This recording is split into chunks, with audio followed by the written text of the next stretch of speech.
Hello friends, welcome back to my video series on analysis of determinate structures.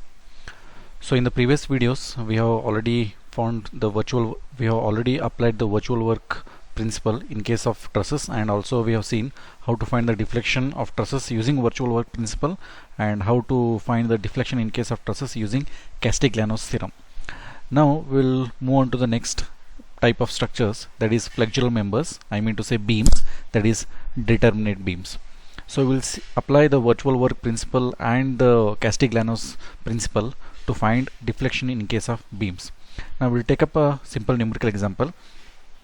Here we need to determine the vertical deflection at A. Pardon me, it's not vertical deflection at A, it is actually the vertical deflection at B for the beam shown in figure below. The Young's modulus of the material is 200 gigapascal and the moment of inertia is 500 into 10 raised to 6 millimeter raised to 4.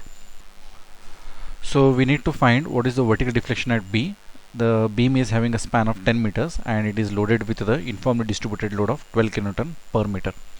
Now we have already derived this equation in the previous videos to find deflection in case of flexural members, that is beams.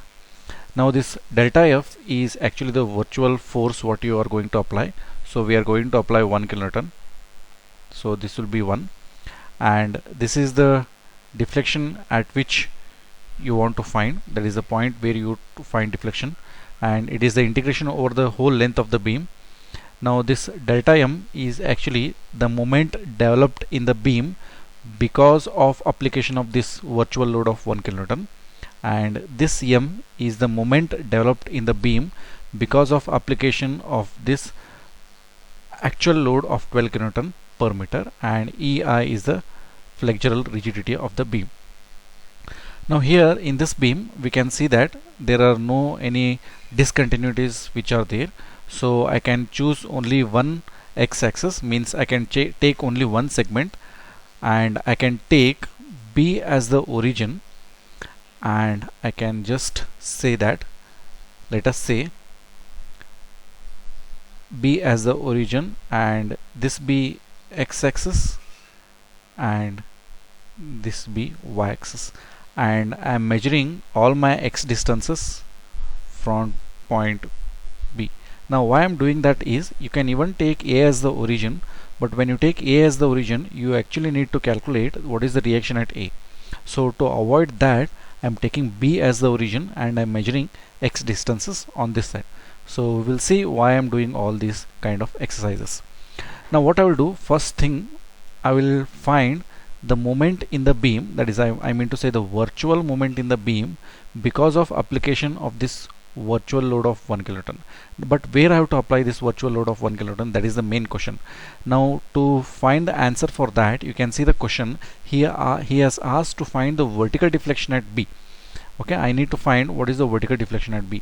So this virtual load of 1 kilonewton need to be applied at point B in the vertical direction, that is in the downward direction, without this external load. Okay, I will repeat once again. I have to take this beam, I have to apply a vertical load of 1 kilonewton at point B without this actual load, and find out what is the bending moment in beam, and that will be delta M. Next step what I have to do is, I have to take the beam, I have to take the actual load now without the virtual load, and find out what is the bending moment in the beam, that will be M. When you substitute all those things in this equation, you can get the value of delta F.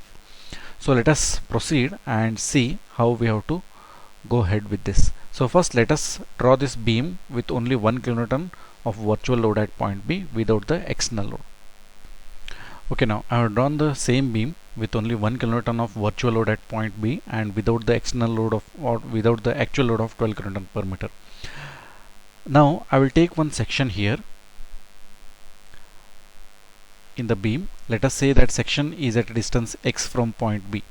Now I need to find what is the bending moment at that section which is at a distance of x from point B, and what is the bending moment due to this 1 kilonewton. That's actually a very easy thing to find. So I will call that as, say, delta M, that is that bending moment is equal to, so it is simple, 1 multiplied by x. Now what kind of sign I have to apply? Since this 1 multiplied by x at section x will actually cause a hogging bending moment, so I should put it as a minus sign. Hope if you remember what are the sign conventions for the positive bending moment. So when you have this beam and when this is your section, this is the positive bending moment sign convention, positive bending moment sign convention, and this is the negative bending moment sign convention. Okay, so this category falls into this one. So your section is here and the load is causing this kind of moment, so it is a negative bending moment. So this is our value of delta m, that is delta m is equal to minus x. Now similarly, let me draw this beam once again and similarly take a section xx, take a section at a distance of x from point B and find out what is the bending moment. So let me draw that. Okay, now I have drawn the same beam with the real load of 12 kN per meter, and I'm taking a section here which is at a distance x from point B, and I want to find what is the bending moment at that point. So it is very simple to calculate. So let me just write. So that I will call it as m is equal to, now this is the beam, or this is a span of section of length x. So this is 12 kilonewton per meter. So my bending moment will be, once again it will be causing a hogging, so minus 12 times x, that will be the load, times x by 2, that will be the perpendicular distance. So I am getting final answer as minus 6 x square. So this is my bending moment due to the real load, and this is the bending moment due to the virtual load. Now I have to substitute both these values in this equation. So let me just substitute both of them. Okay, I have written this same equation. 1 times delta f at B, integration 0 to L delta m, that is virtual moment, multiplied by the real moment divided by flexural rigidity times dx. So my delta m is minus x, and my main m is, that is the real moment, is minus 6 x square. So I'm taking 1 by ei common outside times dx. Now it will be for the whole length of the beam, that's why the integrating limits are 0 to 10. So when I do that, I will get the value of, okay, so I'm taking 6 by ei outside, 6 by ei times, so this will become x cube into dx.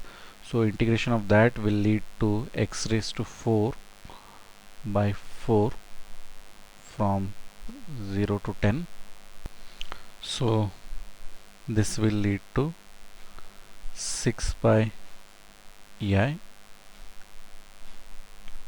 10 raised to 4 by 4. Okay, so this will be 15,000 divided by ei. Now you know the values of E and I, so with the proper units, if you substitute the values of E and I, you will get the value of delta f, that is deflection at B, as, so you will get deflection at B after substituting the values, proper units of E and I, you will get 0.15 meters. You're getting positive sign, it means the deflection is downwards. So friends, this is how we can calculate the deflection in case of flexural members, that is beams, with the determinate beams using the virtual work principle. We'll solve some more examples in the next class. Till then, thank you. Bye.